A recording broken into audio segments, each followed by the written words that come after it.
The use of consultants in governments across the world has come under scrutiny in a report released by non-profit organisation Open Secrets. The report has recommended that consultancy firms be regulated in light of state capture allegations in South Africa, where the so-called Big Three firms were implicated in wrongdoing. Investigator at Open Secrets Zen Mathe joins us for a discussion. Zen, very good afternoon. Just bring us up to speed with why are you worried? Yeah, good afternoon, and thank you for having me. We are worried as Open Secrets because our work focuses on private sector enablers who profit from economic crime.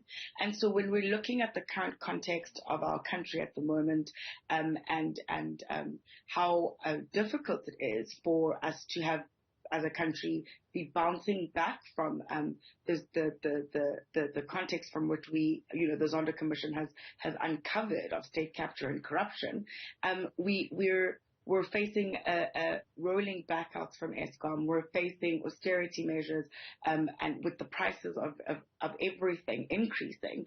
And we were faced with the first VAT hike since democracy in South Africa in about 2018.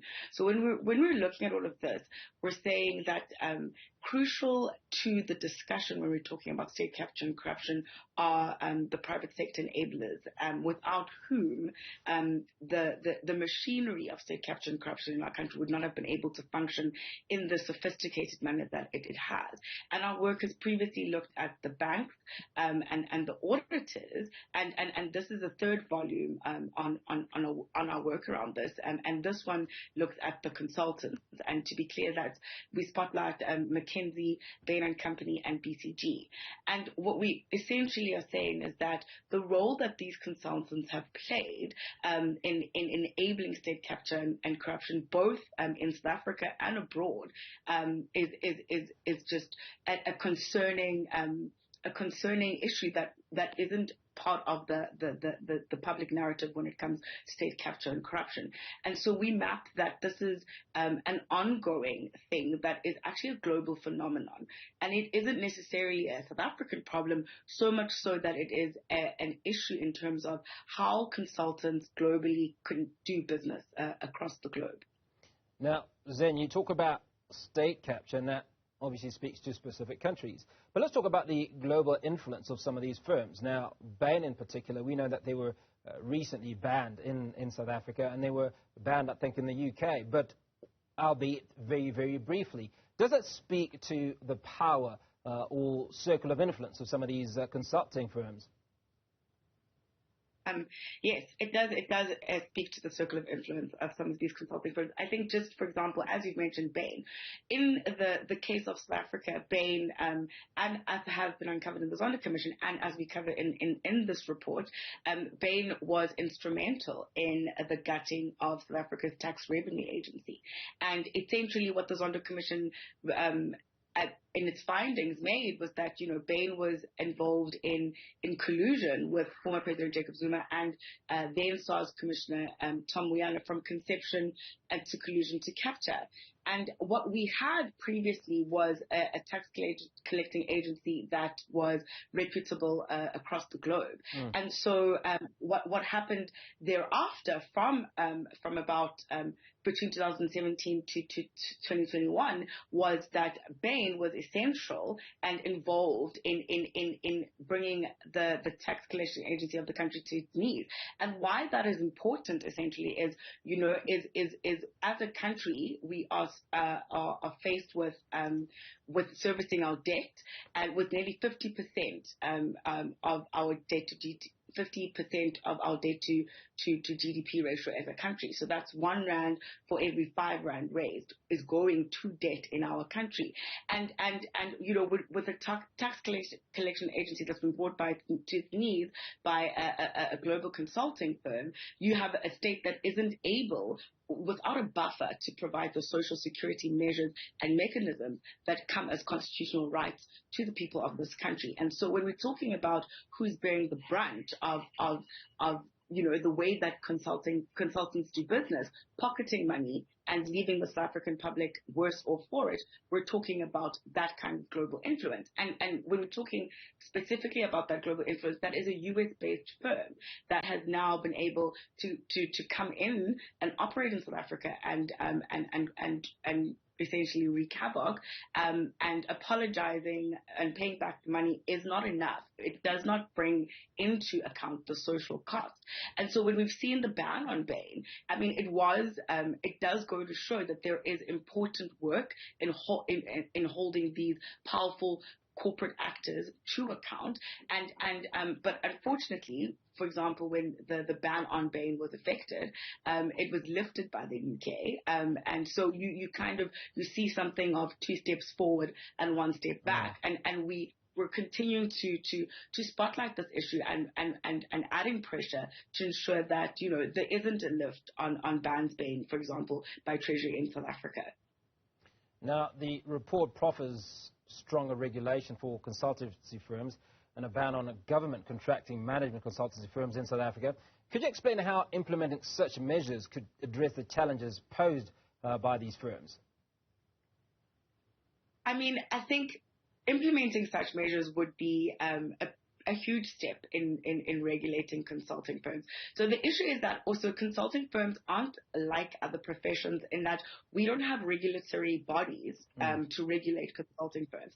And so what we have, and we found in our responses from example, from some of these consulting firms when we've put questions to them, is that they claim to be doing their own work internally to try rectify the mistakes that they have made, and I put inverted commas because a mistake is not it's different from intention and the way you do business.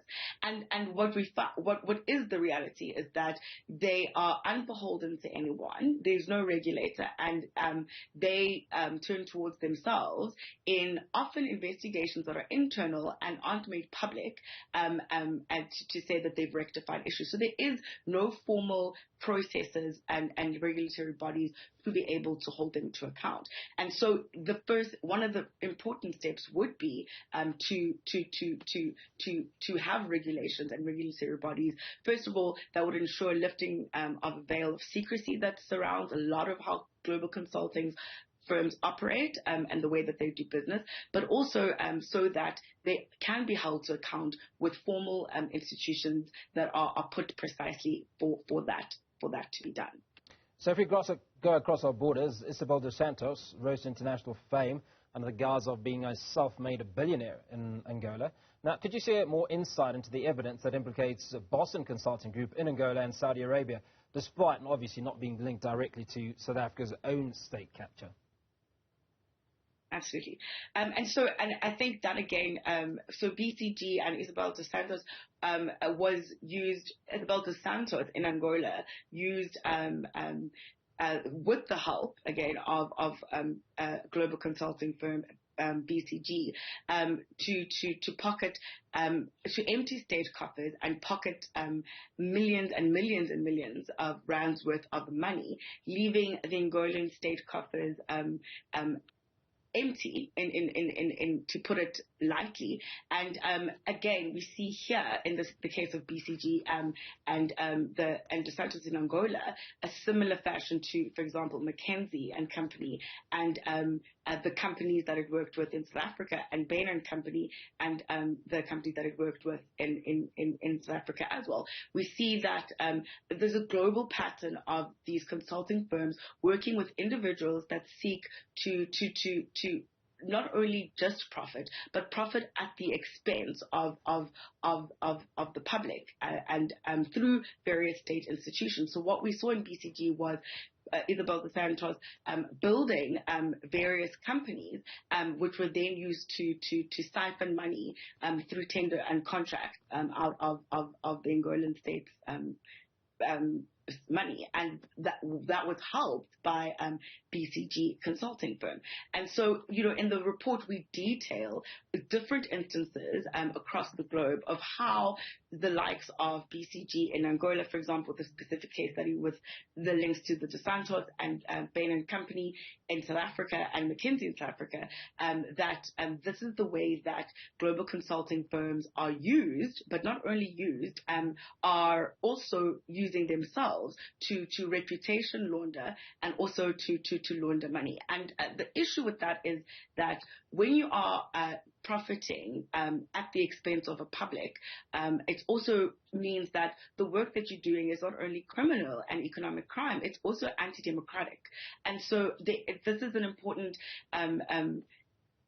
part of the narrative when we're talking about democracies across the globe, but also when we're talking about state capture and corruption. And the notion of a sanitized private sector and a corrupt public sector isn't actually the case. You know, these powerful global consulting firms are part of the machinery that of a global network of corruption across the world. Zen, two things I'd like to run by you. One is the report mentions reputation laundering as a growing industry involving consulting firms. Talk to us about this, you know, and its implications in Saudi Arabia, I think, in particular. And the other observation is that obviously these consultants are extremely smart and potentially could be a lot smarter than the people that are manning the gates, so to speak. Yeah. I mean, so the reputation laundering is one of the key things that global consulting firms do. And by that, it means they're hired, and we speak to this in the report, to essentially to sanitize the likes of public rights offenders and human rights offenders, and to essentially clean their image. And it's ironic because we're facing in the important discussion, we're finding that these global consulting firms, as they've been put under the spotlight, are having to almost essentially reputation launder their own selves, and that's why they are so good at it and keep evading accountability and not being held to account. I mean, it is their job. But when we're talking about these global consulting firms being, made up of smart people, that goes without saying.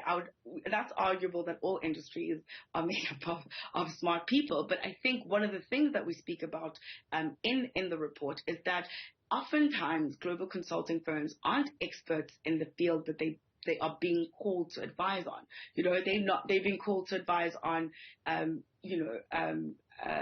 engineering work, and they're not engineers. And so one of the recommendations we say is there should be an upskilling within state institutions and within the state, so that there isn't a need to be calling consulting firms who essentially aren't really experts in any of the fields that they are called to be giving consulting advice on. But Zen, sorry, if you allow me to come in there, is a reason that they're being called in that they are sufficiently smart to cover up the crimes that are about to happen and basically, yes, go under the radar? Yeah.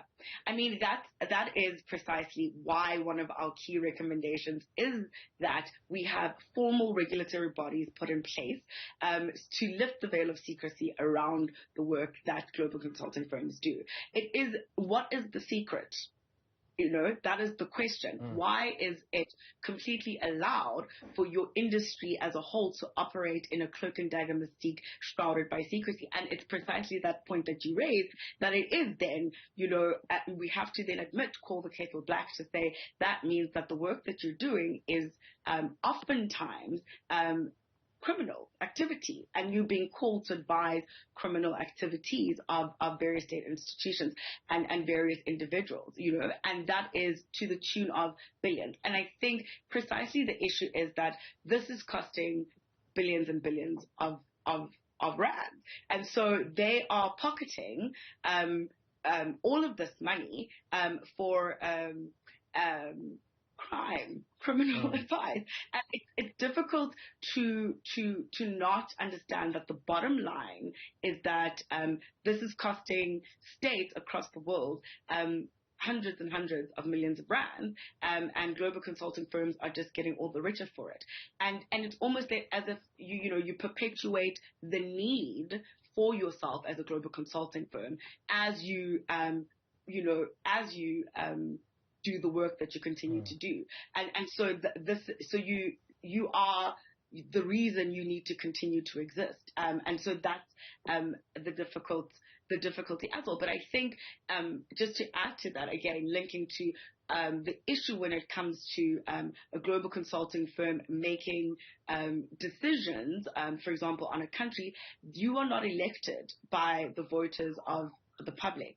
That is not a mandate. And in that way, then it's undemocratic. You cannot be making decisions on behalf of a public that hasn't voted you into power. No, you can't. And so that's part of the broader conversation. Zen Mathe, investigator at Open Secrets, unpacking for us the secrets around how those global consulting firms are making billions. Appreciate your time this afternoon.